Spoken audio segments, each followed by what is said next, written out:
Eh, Algunas cuestiones así en líneas generales, ¿no? O sea, la clase pasada, como ustedes vieron, estuvimos hablando de la perspectiva sociolingüística, estuvimos viendo algunos casos a partir del análisis de algún video, en particular que los grupos se encargaron de describir en base a la perspectiva sociolingüística. Bien, eso nos permitió cerrar esa unidad número 2 y damos paso a la unidad número 3, que es la pragmática precisamente, ¿no? Tenemos varios puntos para tratar en pragmática. El primer punto que tenemos para tratar en pragmática es, como hacemos siempre, intentar entender qué es la pragmática, o sea, qué significa, de qué se ocupa, cuál es su objeto de estudio, bueno, en líneas generales, de dónde proviene, de qué época más o menos estas disciplinas lingüísticas contemporáneas nos interpelan de algún modo en el estudio del lenguaje. Ese sería como el punto número 1. El punto número 2, meternos muy someramente en los actos de habla desde la perspectiva de Austin, es decir, cómo hacer cosas con palabras, cuando los actos lingüísticos, más allá de decir verdades o más allá de ser asertivos o constatativos, lo que permiten precisamente es hacer algo, ¿no? Que es lo que propone Austin. Vamos a hacer un pasaje muy breve y muy superficial sobre uno de los filósofos también, o uno de los referentes de la filosofía del lenguaje, que es Wittgenstein, con la noción de uso, sobre todo, en el cual él habla de que desarrolla todo un texto filosófico que se llama Investigaciones Filosóficas, una serie de aforismos, son como 500 aforismos más o menos, en la cual va reflexionando filosóficamente en relación a diferentes usos del lenguaje. O sea, esa obra monumental es publicada póstumamente y esa obra monumental de Wittgenstein critica toda su obra anterior, ¿no? O sea, eso es lo curioso y lo loco que tiene este filósofo Austin, ¿no? Y tanto también Austin, perdón, Wittgenstein. Entonces nosotros vamos a hacer un recorrido muy somero, muy superficial. Hola Adriana, ¿cómo estás? ¿Cómo va? ¿Todo bien? Hola, profe, ¿cómo estás? Buenísimo, buenísimo. Bien, bien, bien, bien. No sé si es sábado, si es miércoles, eso es lo único que puedo decir, digamos, no sé, tengo como trastornado el calendario, ¿no? Porque parece ser que hoy es lunes, ¿no? Pero es un miércoles de miércoles, ¿no? Así que vamos ahí. Le estaba comentando a los compañeros más o menos cuál es la hoja de ruta que íbamos a realizar o la hoja de ruta que tenemos pensado realizar, ¿no?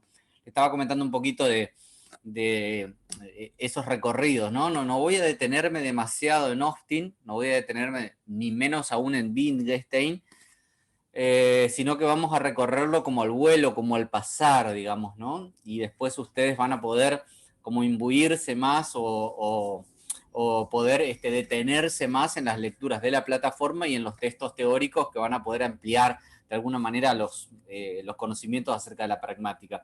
Van a darse cuenta que las teorías pragmáticas no son difíciles de comprender, no implican una abstracción. No estamos haciendo acá, qué sé yo, qué significa rizoma para Deleuze, por decir algo bastante complicado, ¿no?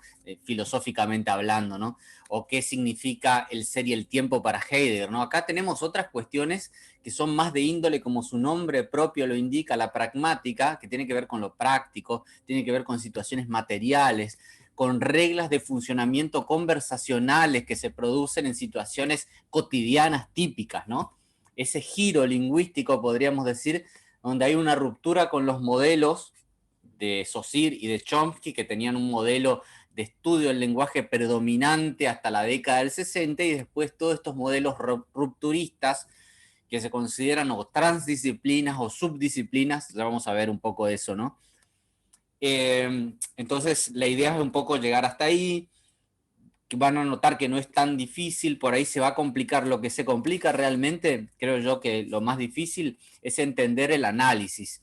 O sea, realizar un análisis con la perspectiva pragmática es lo más complejo. Uno puede entender fácilmente la teoría, decir, bueno, tiene que ver con situaciones cotidianas, tiene que ver con usos del lenguaje en situaciones cotidianas, con reglas que tiene la conversación, se fija en el hablante, ¿no? En una situación contextual concreta, bla, bla, bla. O sea, de alguna manera cualquiera de ustedes en una lectura de Graciela Reyes, que les recomiendo leer, que es muy clara, ya podría tener una visión, una perspectiva bastante certera de lo que significa la pragmática, ¿no?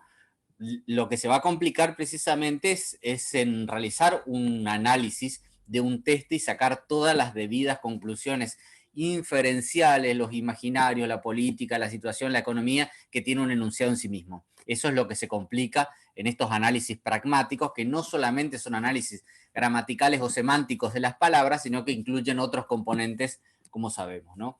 Entonces, decía que primero vamos a ir por una definición de la pragmática en líneas generales, metiendo someramente a Austin y a Searle, que es como su continuador.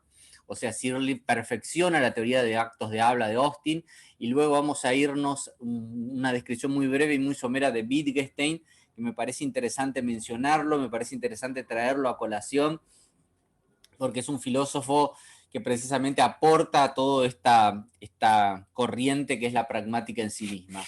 Luego, si nos queda un dejo de tiempo, si no más la clase que viene, pero o en el otro encuentro, pero espero que sí, vamos ya a meternos de lleno en dos teorías contemporáneas que son de la década del 80. Una es la de Grise, que se llama el principio de cooperación, y la otra es de Sperber y Wilson, que se llama la teoría de la relevancia, ¿no?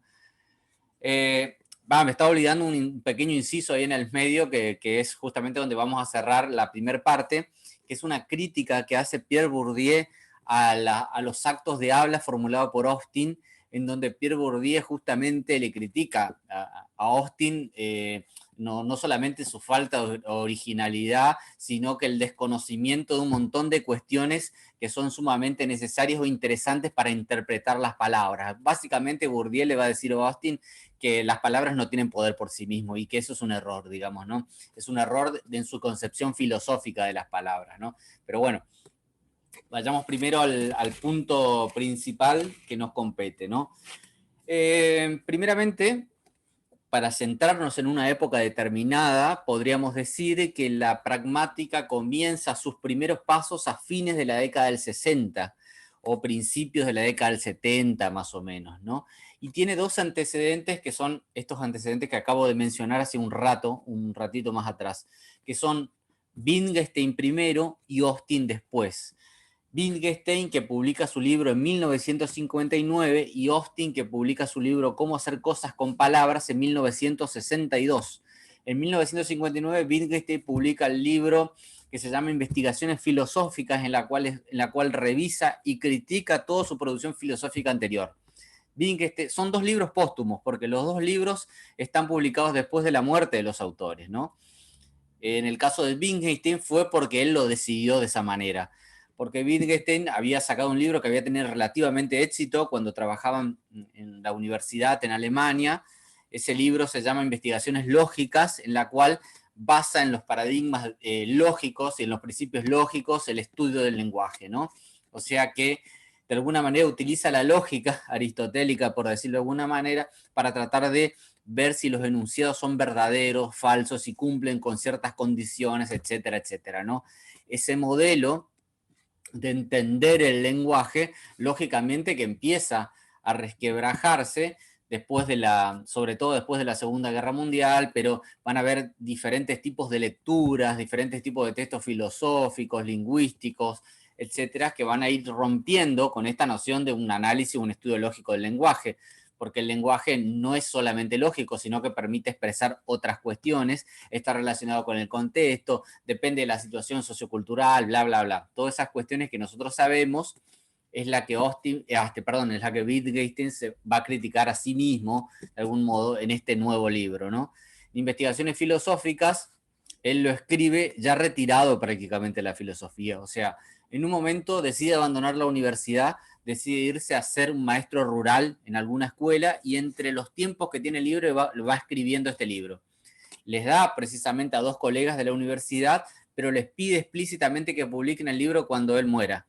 Entonces, por eso el libro se publica en 1959, después de muerto el autor, ¿no?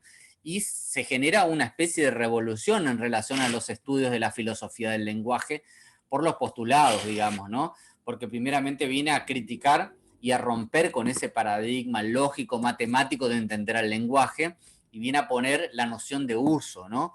Que es justamente, fíjense, en 1959, todavía Chomsky con la gramática generativa muy en boga, el aire de Saussure todavía circulando en el ambiente filosófico, cultural, literario, semiótico, si ustedes quieren, ¿no?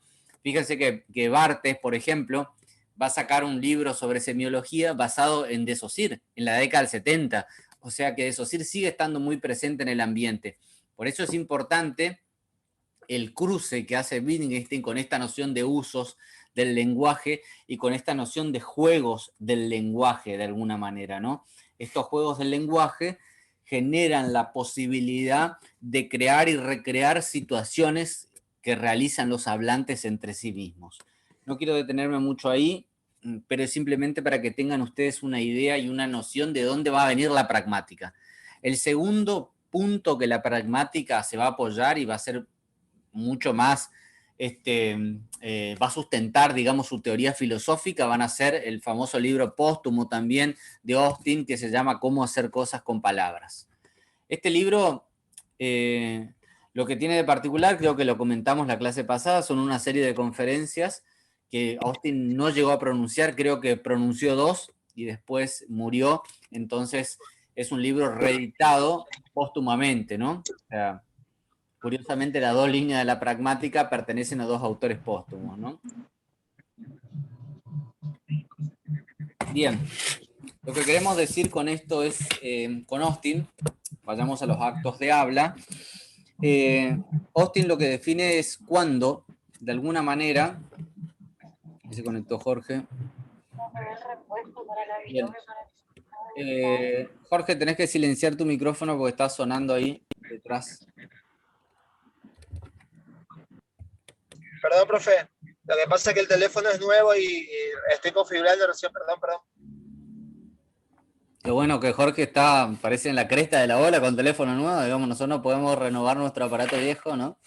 Así que parece que tendríamos que dedicarnos a la informática, ¿no? No sé qué piensan ustedes. Bien, vayamos, sigamos con... ¿Cómo sos? Sigamos con Austin, entonces. Les decía que los actos de habla en estas conferencias lo que intentan es revisar a toda una línea de la filosofía del lenguaje en las cuales hablaba de condiciones de verdad de los enunciados y los dividía entre enunciados asertivos, serían aquellos que describen precisamente, o aquellos que hablan de verdad o falsedad, ¿no? O sea, ese tipo de enunciados, ¿no? Los descriptivos y los asertivos, ¿no? Austin dice que en realidad hay otro tipo de enunciados que la filosofía del lenguaje nunca ha tenido en cuenta y que son precisamente los performativos, en las cuales cuando decimos algo, hacemos algo a la vez. O sea, por eso la conferencia se llama Cómo hacer cosas con palabras. Y estos enunciados son, por ejemplo, sí juro, sí prometo, etcétera, ¿no? Bautizar, etcétera. Todas estas cuestiones que están reguladas por condiciones sociales o institucionales, particularmente hablando, ¿no? Están regulados por reglas de posibilidad. Entonces, estos enunciados básicamente para señalar, ¿no? Una cuestión importante y significativa precisamente a la lectura que hace Austin, están basados en determinados tipos de condiciones sociales. Es decir, por ejemplo, si yo me encuentro en la UCAMI, ¿no? Y me cruzo justo con un barco o con un bote que encalla en el costado y yo con el lápiz con el cual con la lapicera con la cual escribo, agarro y toco el barco y digo, bautizo este barco Universidad Católica de las Misiones. O sea, evidentemente no solamente me van a tratar a mí de loco, sino que probablemente digan que no tengo ni una autoridad para poder bautizar un barco que ni siquiera es mío, ¿no? Precisamente aquí está una cuestión también, ¿no? Que esto Austin denomina las condiciones de felicidad. Por eso señala 3 tipos de enunciados. O sea, hay un acto locucionario que dice bautizo tal barco con tal nombre. Hay un acto ilocucionario que implica la fuerza dada a esa enunciación en particular. Esa fuerza depende de ciertas condiciones sociales. Y un acto perlocucionario que posibilita un pasaje, un rito de pasaje de ese acto a un acto institucionalizado propiamente dicho, ¿no? Entonces, acá hay una cuestión sumamente interesante, ¿no? Estos 3 movimientos implican que decir es hacer. porque se tienen que dar lo que decíamos anteriormente, estas condiciones, si ustedes quieren, de felicidad, que van a permitir que un cierto acto se cumpla fehacientemente. Las condiciones de felicidad, según dice Austin, tienen que ver con que yo sea el portavoz autorizado para que se cumpla dicho rito de institución de bautizar un barco, de sí jurar, ¿no? Si digo sí juro, o si me preguntan en un casamiento, promete serle fiel hasta la muerte, yo no solamente tengo que prometer eso, sino que también tengo que tener la intencionalidad de cumplir, de ser fiel hasta la muerte. Sabemos que eso nunca pasa, ¿no? Pero bueno, supongamos que fuese posible en un mundo ideal de que eso fuera así, ¿no?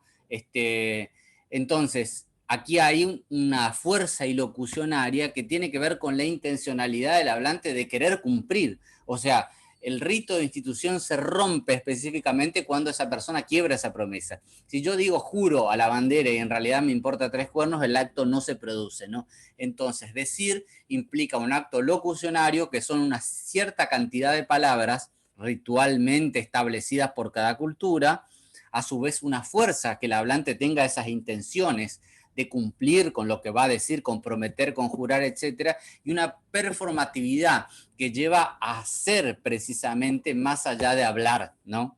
Entonces vemos cuando un hablar está ligado a un hacer. Para Austin estas dos cuestiones son indescindibles, o sea, no se pueden romper. Si yo, por ejemplo, prometo, pero no tengo la intención de cumplir ningún tipo de esas promesas, como hacen los políticos o como están haciendo todos ahora en las elecciones, ¿no? Como están haciendo ciertos candidatos, sobre todo de los partidos hegemónicos, que están diciendo, prometiendo a Dios y a medio mundo un montón de cuestiones que no piensan cumplir, ¿no? Y un montón de agenciamientos de instituciones y de movimientos con respecto a eso, ¿no? Bien, aquí hay una cuestión interesante a tener en cuenta entonces con Austin, ¿no? Searle va a retomar estas teorías de Austin y va a detenerse específicamente en las reglas, son las correlaciones, ¿no? Reglas y condiciones de posibilidad en las cuales se producen estos tipos de enunciados, ¿no? Vemos acá, y esta es la mayor crítica que le va a hacer Bourdieu justamente a Austin, por eso, como les decía al principio a Roberto y a Fernando, le estaba diciendo que Bourdieu dice que el pensamiento de Austin es bastante gris y es bastante pobre, y que es solamente apenas original en algún aspecto, pero lo que desconoce es todo el contexto sociocultural que dota precisamente de sentido lo que está diciendo. Lo que dice Bourdieu básicamente es que la equivocación mayor de Austin con respecto a esto es pensar de que el poder existe o reside en las propias palabras. Es decir, las palabras no tienen poder por sí mismas. Las palabras tienen poder en las medidas que tienen que ver con un uso en ciertas condiciones sociales. Este uso está dado por estos portavoces autorizados, quienes van a llevar adelante el discurso. Es decir, por ejemplo, para poder casar a alguien, yo tengo que ser, si es por iglesia, por ejemplo, un sacerdote. No cualquiera puede casar en cualquier situación, ¿no? Para poder jurar o prometer ciertas instituciones, de tomar un cargo, por ejemplo, político, público, no cualquiera puede tomar el hecho de prometer por sí mismo, sino que hay ciertas condiciones sociales que van a permitir llevar adelante dicho acto, ¿no? Entonces, ese uso está ligado a condiciones sociales, ¿no? Está ligada a las posiciones sociales que ocupan los portavoces autorizados en un determinado campo social. A esto denomina actos autorizados, ritos de pasaje, diría Bourdieu, que consagran una posición anterior con una posición nueva. Consagrar, legitimar, para Bourdieu significa que algunos pueden hacer ese pasaje y otros no. O sea, esa consagración implica no el pasaje tan simple que tenemos de la niñez a la adultez, que supuestamente pueden realizarlos todos y que no hay ningún condicionamiento para que se pueda realizar ese pasaje, pero si lo pensamos en términos sociológicos diríamos que no es tan así. Por ejemplo, en los guetos, en los lugares marginales, no todos pueden llegar a viejo. Esa es una imposibilidad para ciertas clases sociales, ¿no? No todos tienen las condiciones de poder llegar a viejos a una determinada, empezando por ahí, ¿no? Por ejemplo, no todos tienen las condiciones también de consagrar o legitimarse en un estudio universitario. Esa posibilidad no es para todos, y menos en unas determinadas condiciones, como por ejemplo Brasil, Chile, en la cual hay que abonar sumas siderales de dineros para poder estudiar, ¿no? Parece que Chile está cambiando, haciendo un giro ahora, pero ese es otro tema, ¿no? Entonces, lo que olvida, dice precisamente Bourdieu Austin, son que las palabras no tienen poder por sí mismos y que las condiciones sociales tienen que ver con las posiciones que ocupan estos hablantes, estos portavoces autorizados que permiten sancionar o autorizar un rito. Están dotados de un cierto capital simbólico, o sea, están investidos de un cierto poder, y esto opera en una especie de magia social, dice Bourdieu, ¿no? Eso es lo interesante, ¿no? Que estos discursos tienen que ser leídos para la perspectiva de Bourdieu desde el punto de vista del discurso propiamente dicho, o sea, las reglas retóricas del funcionamiento sintáctico, pragmático del discurso, pero también quién es el portavoz autorizado para llevar adelante dicho acto, y también la institución que regula las estrategias retóricas para que ese acto funcione o no. ¿Se entiende, digamos, esto, no? Acá hay una cuestión muchísimo más compleja, a diferencia de Austin, que Austin ponía, como ustedes veían hace un ratito, la fuerza en las palabras mismas. Para Bourdieu esto no tiene sentido, porque hay todo un aparato sociocultural que funciona o opera en este lugar, ¿no? Incluso las condiciones sociales, institucionales, de producción y de recepción del discurso, dice muchas veces que no basta con que este discurso sea comprendido, sino que muchas veces su magia social radica en que sea totalmente incomprensible, ¿no? O sea que este de poder, por ejemplo, en un rito religioso, por ejemplo, en un rito de investidura institucional, ¿no? Si llegáramos a comprender exactamente todos los derechos y obligaciones del discurso propiamente, capaz ese rito no tendría sentido en sí mismo, ¿no? Entonces, estos portavoces autorizados operan como una especie de medium, de algún modo, ¿no? De medium entre las instituciones precisamente y los sujetos sociales que forman parte de ese entramado sociocultural que está describiendo Bourdieu. Sí. Estos portadores serían como privilegiados, en este caso, por lo que se dice. Porque si todos sabrían, por ejemplo, en el tema que, como está diciendo, lo de los ritos, si todos supieran todo lo que involucra estos ritos,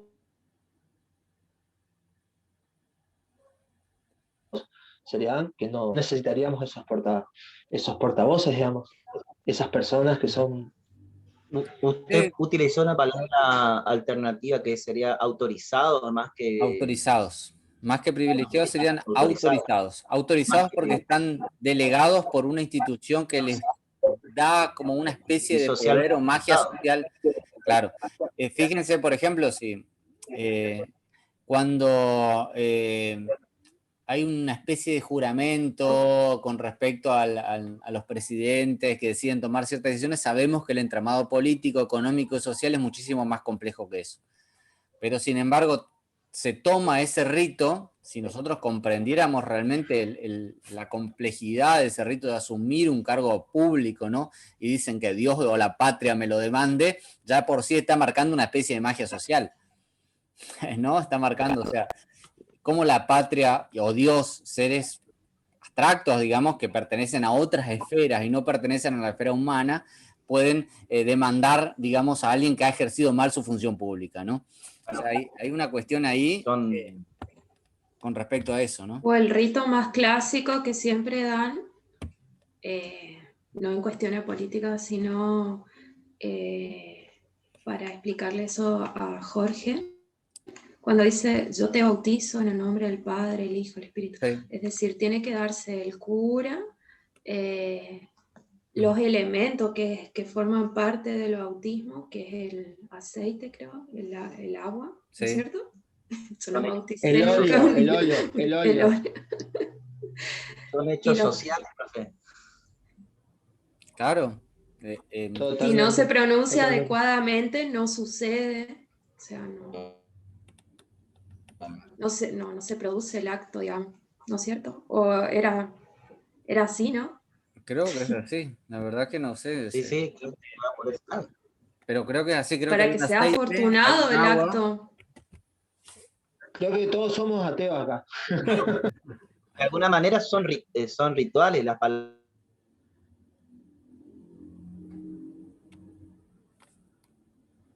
El acto no es afortunado Así, exactamente. El acto no es o afortunado. adecuado. El acto no es afortunado, digamos, no se cumplen las condiciones de felicidad, diría Austin, ¿no? Esas condiciones de felicidad es que sea llevado a cabo de la forma en la que tiene que ser llevado a cabo. O sea, vos decías el aceite, el agua, pero también hay ciertas palabras que deben ser pronunciadas para que ese acto se cumpla específico. Tiene que haber una institución, una iglesia en sí mismo. Fíjense, cuando lean a Bourdieu, hay una cuestión ahí de ejemplos interesantes en esta crítica que le está haciendo a Austin. Ahí lo que nos va a permitir a nosotros Bourdieu es ampliar la mirada que tenemos de Austin, ¿no? O sea, ampliar. Y los ejemplos que da Bourdieu son muy buenos, porque en un momento ahí toma varios ejemplos en las cuales no se quería, por ejemplo, que se haga una misa en una casa. O sea, que de golpe, en la sociedad francesa de hace muchos años atrás, la iglesia no sé qué pasaba, o estaba en refacción o algo por el estilo, y entonces el sacerdote dice, no, pero podemos dar en este granero la misa. Y muchos fieles se negaban, decir, pero no es lo mismo tener una misa en un granero que tener una iglesia, ¿no? O sea que el poder que tiene ese, que para nosotros podría ser un pedazo de piedra, pero en realidad para los fieles es como el lugar de culto determinado, ese lugar y no cualquier otro lugar en el cual debe ser llevado adelante precisamente, ¿no? Y un ejemplo que yo me reí mucho cuando releía, como para ir preparando más o menos la clase de hoy, me reía mucho que una señora a punto de morir llama a un sacerdote, y bueno, el sacerdote va y le besa la frente y le dice cualquier boludez, ¿no? Entonces la señora agarra y se enoja, y dice, yo no llamé a un sacerdote para que me dé un beso en la frente como si fuera un padre, yo llamé para que me provea de los recursos simbólicos para pasar a otra vida, digamos, ¿no? Entonces quería que le dé la extrema unción realmente, ¿no? Entonces, todas esas cuestiones para ella era significativa o era muy importante, ¿no?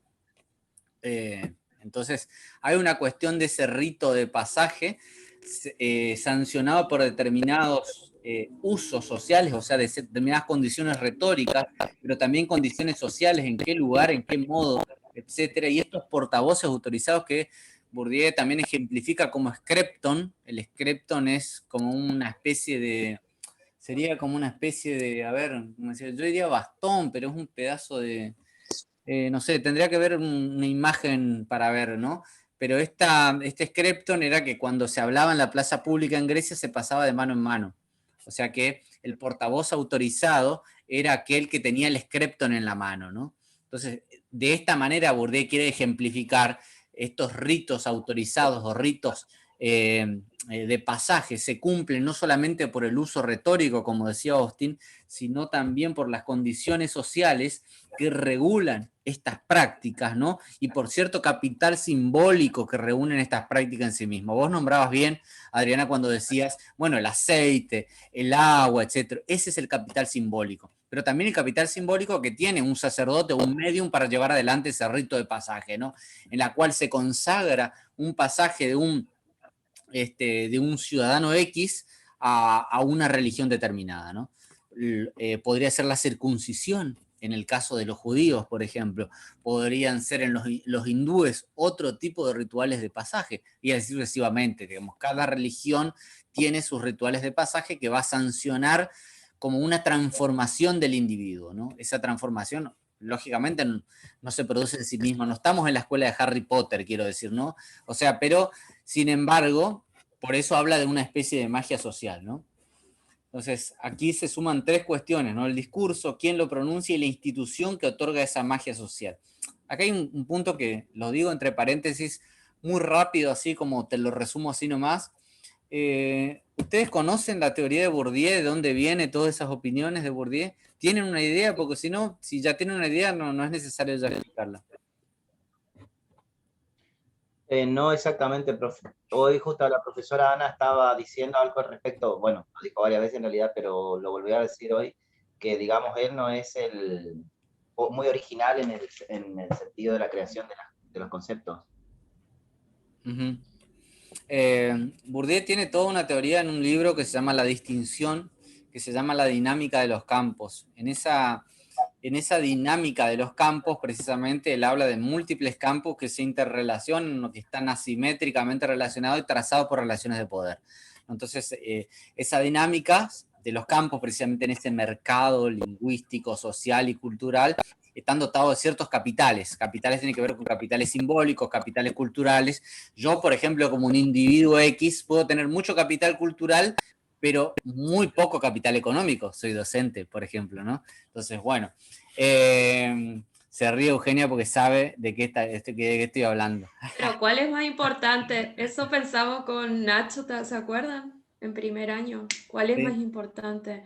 ¿Capital cultural o económico?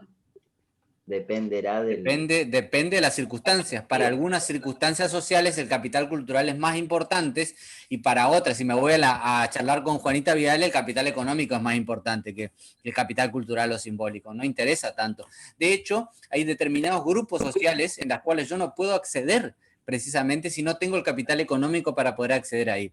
Mi profesora de antropología, Ana, diría, no Ana que ustedes conocen, sino otra Ana Gorosito, que ya está jubilada hace mucho tiempo, diría, para Bourdieu el amor no existe, decía, ¿no? Entonces ahí empezaba a explicar cómo funciona la dinámica de los campos. Decía, bueno, porque vos no te podés casar con quien vos quieras. Vos te casás con alguien que está justamente marcado por las condiciones sociales, culturales y económicas que van a coincidir con vos específicamente. Alguien que está en las clases altas, que es pariente de Rovira, nunca nos daría bola gentuza como nosotros. O sea, estaría... viaja por Europa, etcétera. O sea, ¿no? ¿Qué idea tiene o cuándo nos podemos cruzar con esas personas alguna vez? Esta idea absurda, ¿no es cierto?, del príncipe azul que viene y se fija en una cenicienta es una idea bastante que sirve para los relatos de la novela, pero en realidad nunca funciona, nunca opera así. Entonces, y esta dinámica de los campos... Las chicas quedaron tristes, mire, profe. Acá en Argentina no funciona. Yo creo que ya están curadas bastante de las chicas. Pobre, diría el meme. Sí. Por eso los padres humildes llevan a los hijos a los colegios caros, privados. De alguna manera tiene que ver con eso. Entonces, yo pongo a jugar a mi hijo en otras condiciones sociales. Por eso, ¿por qué para un misionero es tan importante llevarle a un hijo a una escuela privada?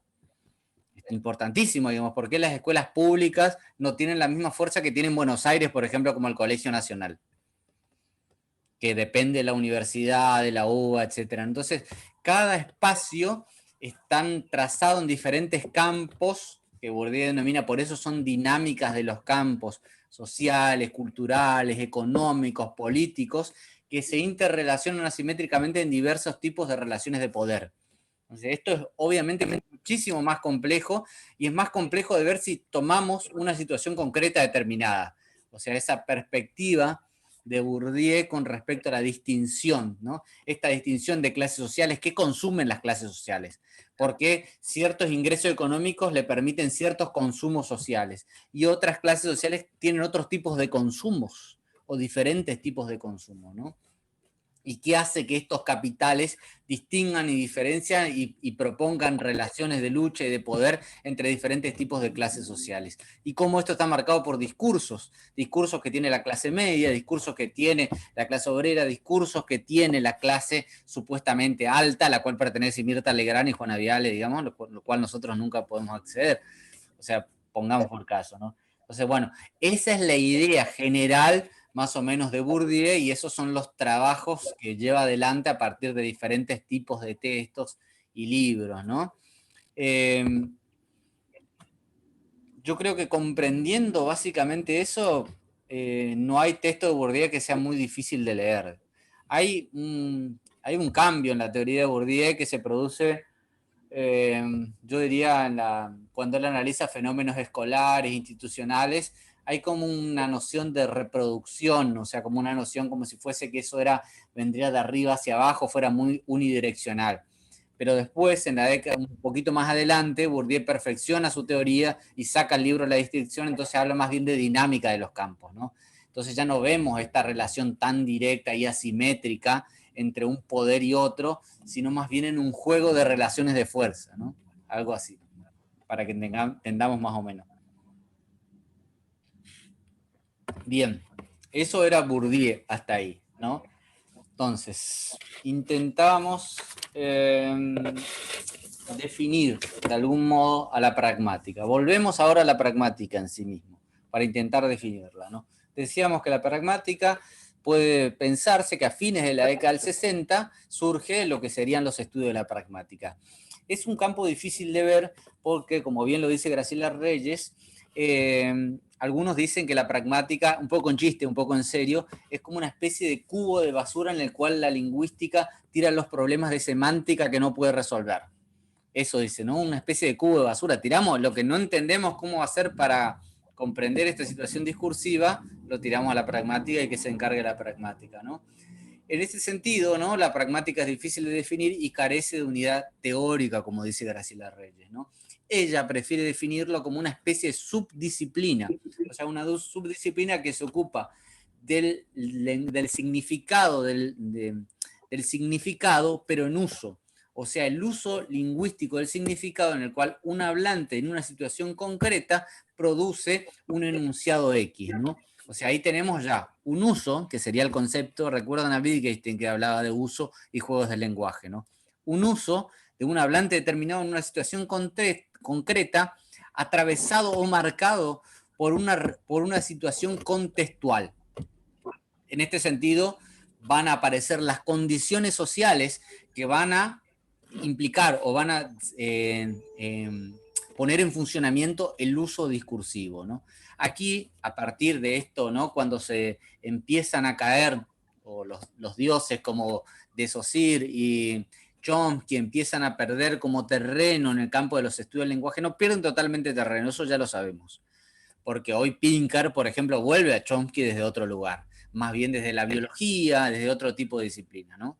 No es que las teorías o las visiones mueren de una vez y después acá viene lo nuevo que viene a suplantar lo otro, ¿no? Sino que en el marco teórico es más complejo esto de... Pero la lingüística empieza a preocuparse de cuestiones de la conversación cotidiana. Estas cuestiones de la conversación cotidiana, o sea, de la vida diaria en particular, sustentada en base a determinados usos lingüísticos, es lo que le interesa a la pragmática, ¿no?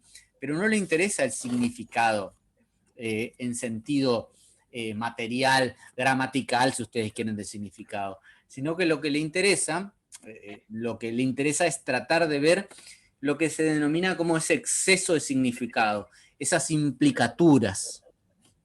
O sea, cuando yo estoy diciendo algo, lo que estoy diciendo específicamente no es todo lo que quiero comunicar específicamente, ¿no?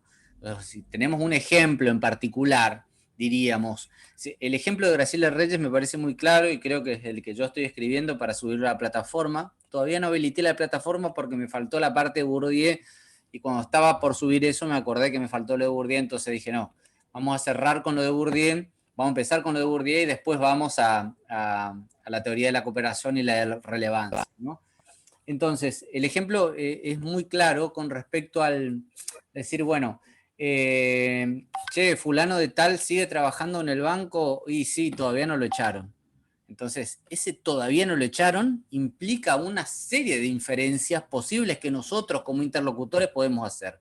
Ese todavía no lo echaron implica que, bueno, a fulano le cuesta mantener su puesto laboral, que fulano es amigo de lo ajeno, que fulano en realidad no le gusta trabajar y siempre va saltando y así sucesivamente. Eso dependerá del conocimiento que tenemos, del contexto de la situación, de los imaginarios sociales de los cuales seamos parte precisamente del capital que tengamos para poder resolver esa inferencia en particular, ¿no? Eso tiene que ver las inferencias. Entonces, lo que se ocupa de la pragmática sería el lenguaje ordinario en uso, que tiene determinados propósitos consagrados por los hablantes, precisamente donde los hablantes calculan de alguna manera, ¿no? Hacen inferencias para que estos enunciados tengan un significado determinado, y este cálculo es dual, porque así como el enunciador y el enunciatario, los dos al mismo tiempo calculan qué decir y cómo decirlo, están ligados por ciertas condiciones sociales y regulados por ciertos principios de comunicación, ¿no? Que a su vez están sustentados, podríamos decir, por un excedente de significación. Este es el excedente de significación del cual nosotros hablábamos, ¿no? Que no siempre lo que yo digo es exactamente o literalmente lo que digo. Si digo está lloviendo, claro, es un enunciado en el cual es asertivo, está implicando una situación X.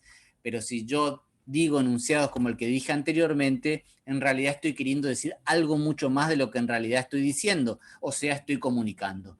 Entonces, no solamente significan las palabras por su contenido semántico, sintáctico y gramatical, sino que es ese excedente de significado que dota a lo que yo estoy diciendo específicamente, ¿no?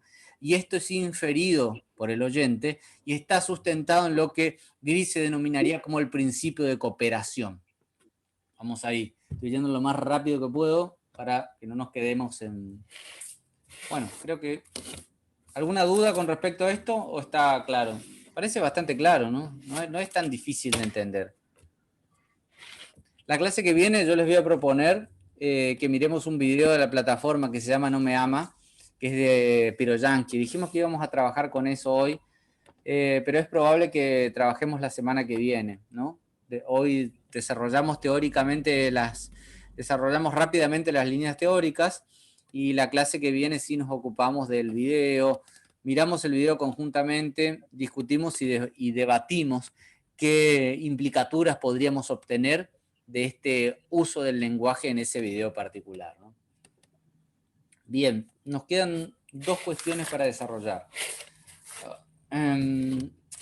Primeramente, el principio de cooperación de Grise y la teoría de la relevancia de Sperber y Wilson. Permítame un segundo que voy a conectar la batería porque me estoy quedando sin batería, ¿no?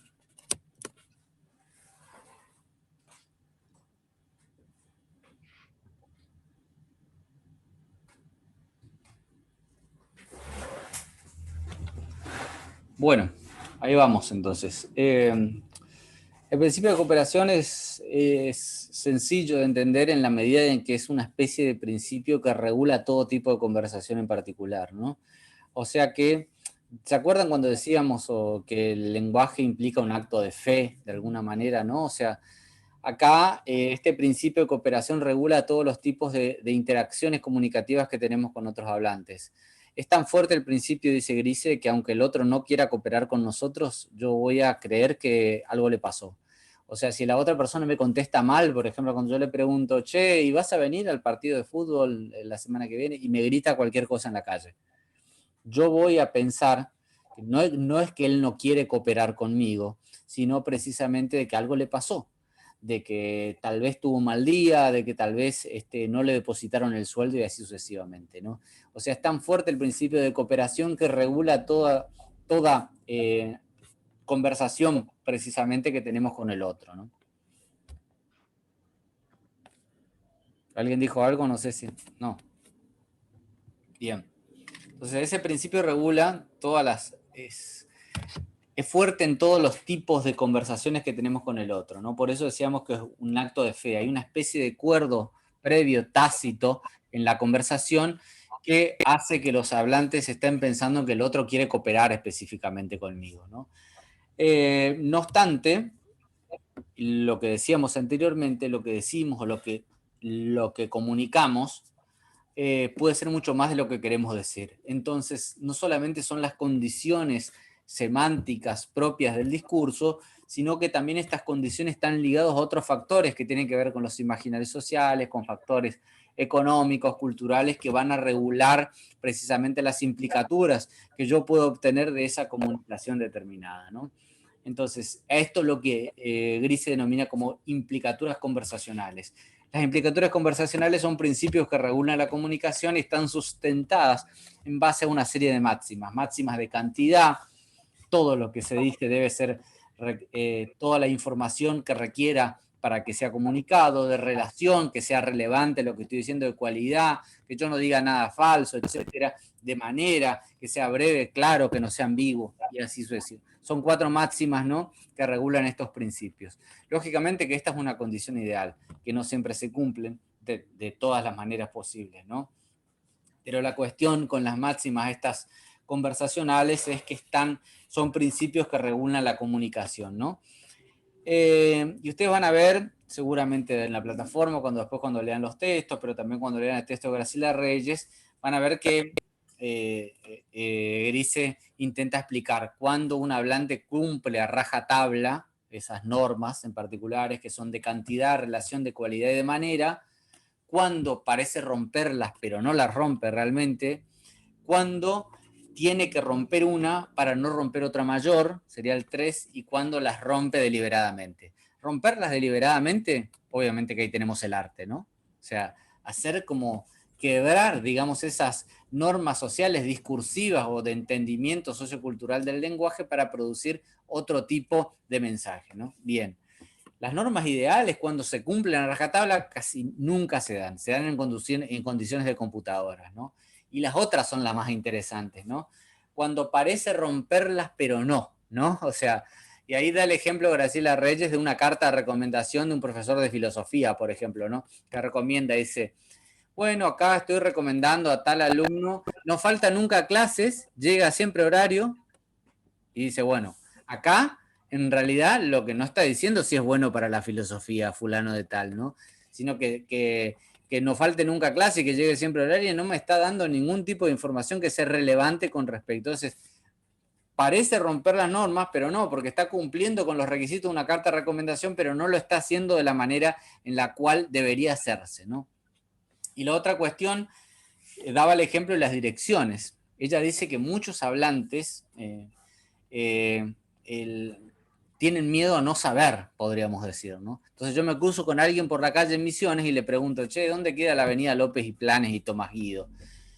Y esa persona puede no saberlo, pero prefiere no pasar por el hecho de ignorante y no saber esa avenida y esa calle dónde quedan. Entonces nos dice, bueno, capaz queda 5 cuadras más para allá, hay que doblar a la derecha. Y después si vas a ver un puesto de una estación de servicio, medio cerca de por ahí queda esa dirección, etcétera, ¿no? Entonces, ahí la dirección no fue para nada precisa específicamente, o sea,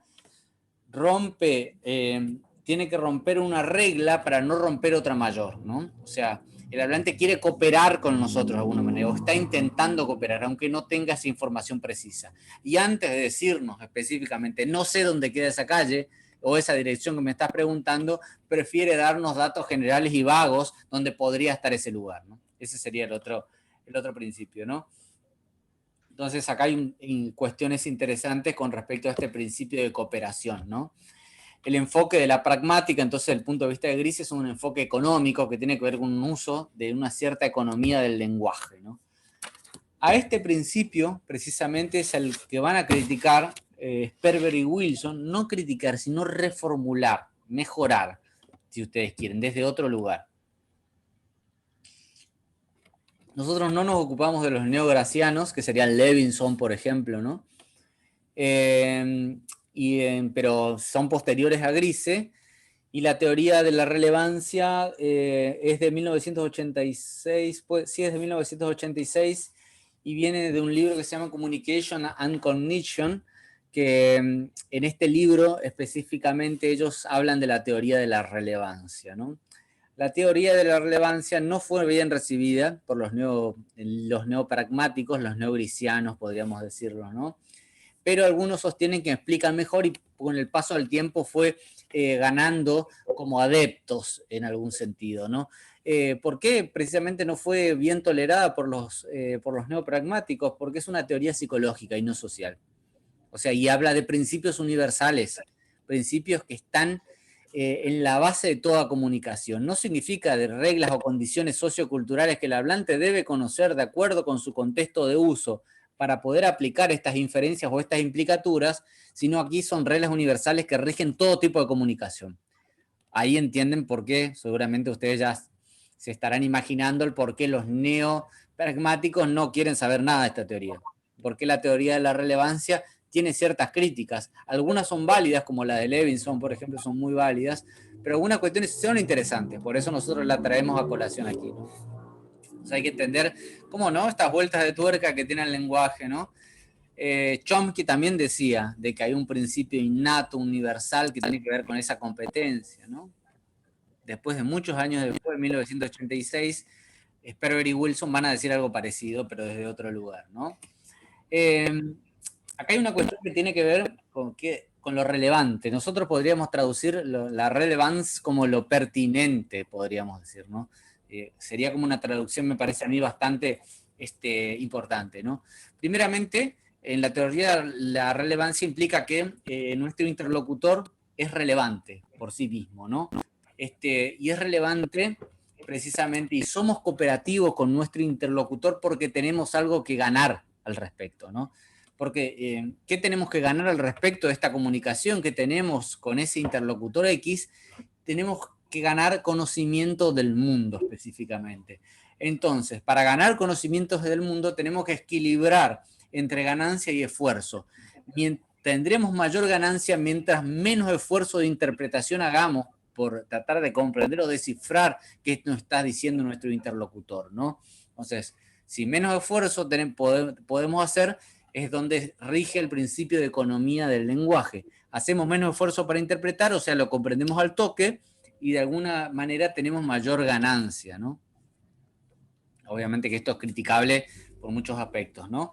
Eso produce, dicen Sperber y Wilson, una especie de efecto de multiplicación, de saber, de conocimiento, ¿no?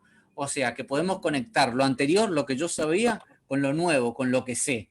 O sea, reforzar lo que yo ya sabía, decir, claro, esto es así por tal y tal cosa, o también contradecir lo que sabía anteriormente. Desde ambos lugares gano, porque lo que hago es provocar una nueva idea o generar una nueva idea a partir de un refuerzo de lo que yo ya sabía o a partir de una contradicción o una ruptura con lo que yo creía anteriormente, ¿no? Esto lo vemos en muchas situaciones, ¿no? Sobre todo cuando hacemos ritos de pasaje entre la infancia a la adolescencia, de la adolescencia a la adultez. Nos vamos dando cuenta mientras nos va golpeando la vida, mientras nos van pasando cosas en nuestra vida cotidiana, que van a haber cuestiones que vamos aprendiendo, dejando de lado, cuestiones que las dejamos de hacer porque ya no las consideramos pertinentes o relevantes, visiones del mundo que se van modificando a medida que vamos avanzando con nuestra vida, ¿no? Entonces, por ahí va esto, ¿no? Estas reglas, ellos dicen que son universales porque no hace falta no hacen falta conocerlas, no hacen falta aprenderlas, no hacen falta ni siquiera romperlas, porque están en la base de todo ser humano. Cuando un ser humano intenta comunicarse, cuando un Homo sapiens intenta comunicarse con otro, lo que intenta es ganar algo en particular, ganar conocimiento del mundo, ¿no? Ganar conocimiento de ciertas cosas, ¿no? ¿Y por qué somos homo loquens? ¿Por qué hablamos todo el tiempo y hablamos sin parar en diferentes circunstancias? Porque estamos intentando ganar algo. Estamos intentando ganar conocimiento del mundo, ya sea cómo se haga una receta, ya sea de cómo han funcionado las relaciones, ya sea un saber acerca de los horóscopos, ya sea un saber teórico, lo que sea, ¿no? O sea, intentamos ganar algo y en esta ecuación se da entre el efecto precisamente de contribución con el efecto de procesamiento, ¿no? Acá hay una cuestión interesante a tener en cuenta, ¿no? Mientras mayor es el efecto de procesamiento, a mí me cuesta más poder descifrar esa información y voy a tener más dificultades para obtener ganancias rápidamente, ¿no? Por ahí va la cuestión de la teoría de la relevancia. Creo que más o menos me quedan un montón de cuestiones pendientes, según veo en mis apuntes, pero en líneas generales era lo que les quería comunicar, ¿no? Empezar un poquito hablando de qué es la pragmática, pero antes de hablar de la pragmática, tratar de definir muy someramente cómo hacer cosas con palabras desde la perspectiva de Austin, comentar un poquito de qué se trata los usos o juegos de lenguaje de Wittgenstein, que son dos textos de base para lo que va a ser la pragmática, que comienza a principios de la década del 70 o finales de la década del 60, ¿no? Entonces, en resumidas cuentas, lo que tengo que tener en cuenta es que la pragmática se va a ocupar del lenguaje ordinario en uso, en una situación concreta determinada, que va a estudiar las implicaturas, o sea, no solamente lo dicho, el significado que tienen las palabras en su sentido semántico, sino lo que está por debajo de la letra, o sea, lo que quiere decir otra cosa, cuando yo quiero no solamente decir, sino comunicar algo más. Y esto está sustentado por el principio de cooperación, como veíamos, ¿no es cierto?, que yo voy a creer que el hablante siempre quiere cooperar conmigo, que este principio se debe incluso a de que aunque el otro no quiera cooperar, aunque el otro no me dé bola, o aunque el otro tenga un silencio absoluto, yo voy a pensar que algo le pasó, pero nunca voy a pensar que no quiere cooperar conmigo. O sea, si el otro no me habla, voy a decir, bueno, entendió todo lo que le dije. así como hacemos los profesores cuando decimos, ¿entendieron todos? Y hay un silencio sepulcral en el aula, buenísimo, decimos nosotros. O sea, yo no voy a creer que ustedes no quieren cooperar conmigo. Yo lo que voy a creer es que entendieron específicamente lo que dije, ¿no? Entonces, ese es el principio de cooperación que está en la base de las reglas conversacionales. Y las clases es una conversación. Tiene otras reglas, por ahí es menos dialógica que otro tipo de conversación. Cuando nos juntamos con amigos a tomar una cerveza o a comer un asado, es diferente, pero tiene ciertas reglas y condiciones, ¿no? Entonces, estas implicaturas son lo importantes. Por eso hay principios que regulan y condiciones sociales que regulan esas implicaturas. Cuando no solamente es lo dicho, sino lo comunicado, es lo que le preocupa a la pragmática. O sea, el segundo valor, el primer valor es el lenguaje en su situación literal. El segundo valor es el que le interesa a la pragmática. Es lo que dice más de lo que realmente se está diciendo, ¿no? Es esas implicaturas, ¿no? Que vamos a ver después con un ejemplo. Con el video de Piroyansky. Ese es lo que queríamos ver, ¿no? Y ahí es donde atraviesan el principio de cooperación de Grise y la teoría de la relevancia de Sperber y Wilson. Por ahí va la cuestión. Chicuelos, ¿alguna duda?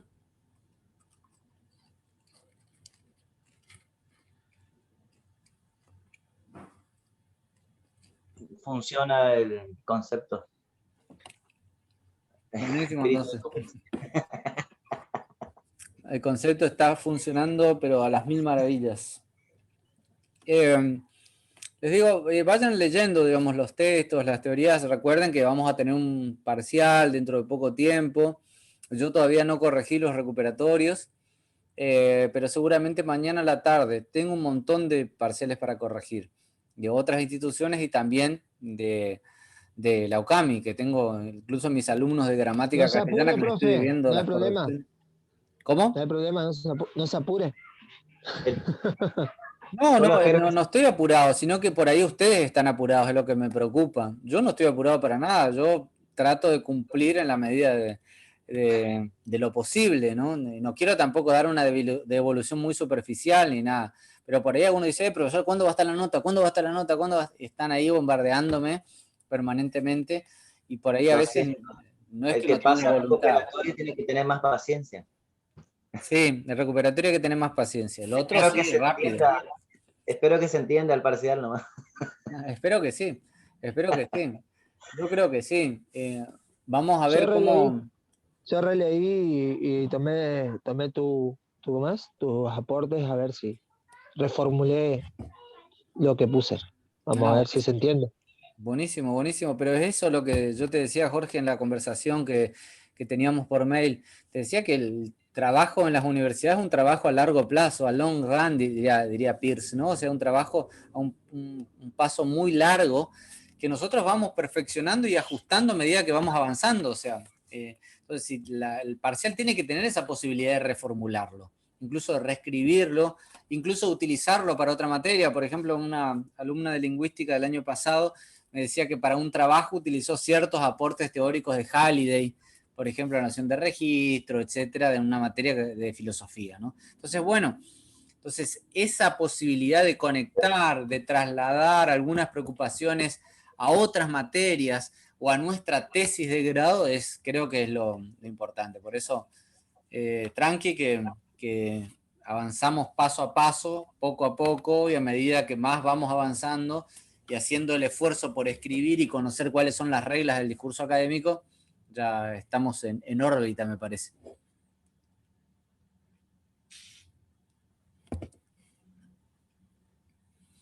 Bueno, ¿alguna duda más? ¿Alguna pregunta más? No de mi parte. No, buenísimo. Nos vemos entonces la semana que viene. Yo en breve, tal vez hoy a la noche, si termino de escribir lo de Bourdieu, que es lo único que me falta para cerrar esta próxima clase y subir la guía de lectura, los materiales teóricos y todo eso. Tal vez lo termino esta noche, o si no, mañana a la tarde estaré subiendo la clase en sí misma. Así que todavía no está, pero igual ustedes tienen ya textos para leer. La clase que viene, cuando nos encontremos, vamos a trabajar con el video de esta perspectiva de la pragmática, así que sería bueno de que puedan leer el texto de la plataforma, leer los textos teóricos, ir nutriéndose, tomando notas, tomando apuntes, etcétera, ¿no? Porque después de que cerremos entonces la clase que viene, vamos a cerrar con una lectura de No me ama de Piroyansky. Tal vez vamos a leer un pequeño cuentito, alguna cosita así, de Benedetti, Beatriz o la polución. Estaba pensando en El apuntador de Pablo de Santis, también es un texto bastante interesante. Estaba pensando en ese famoso texto de Luis María Pesetti, que es un libro para niños en realidad, que se llaman Historias de Mock y Poc, que es un texto que se llama El terreno. No sé si les compartí ya, si pudieron leer o no.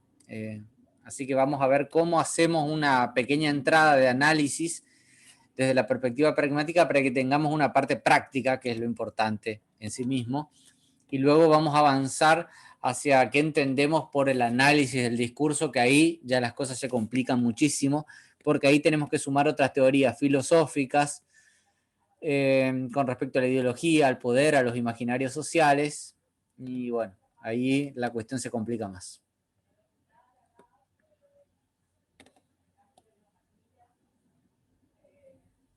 Bueno, gente, ¿estamos entonces?